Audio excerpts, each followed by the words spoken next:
warcusub warcusub iyo siday wargeysyadu yidhaahdeen warcusub iyo siday wargeysyadu yidhaahdeen warkaasaan ka soo xigtay wargeyska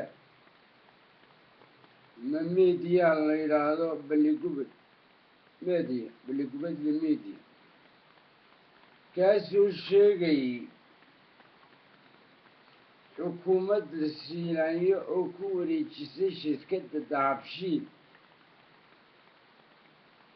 wakaaladda korontada Hargeysa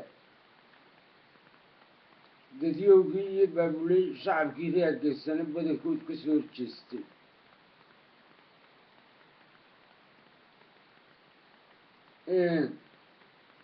warkaa cusub oo ah xukuumadda Siilaanyo ee Jamhuuriyadda Somaliland maanta ka talisa oo shirkadda Dahabshiil ku wareejisay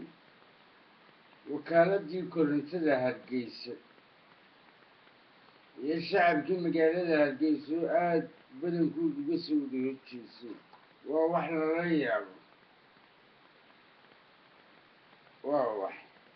lala yaabo waa public sector inuu barefataskareeyo maaha korontada Hargeysa oo nin shacaba gacanta u geliyo in adeerkiiyo Siilaanyo sidaynu isu sheegay markaan runta isu sheegayno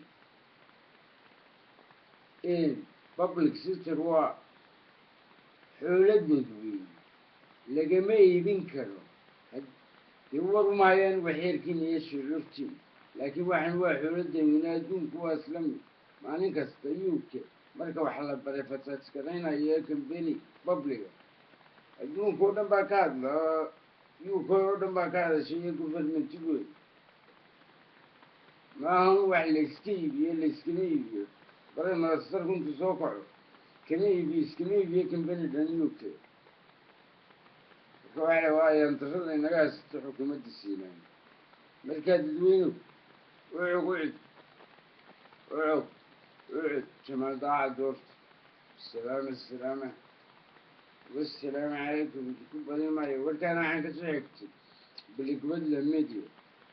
وأنا يصبر كان كارس تعكس من اللي ملك ربنا وبالله التوفيق وبين أنت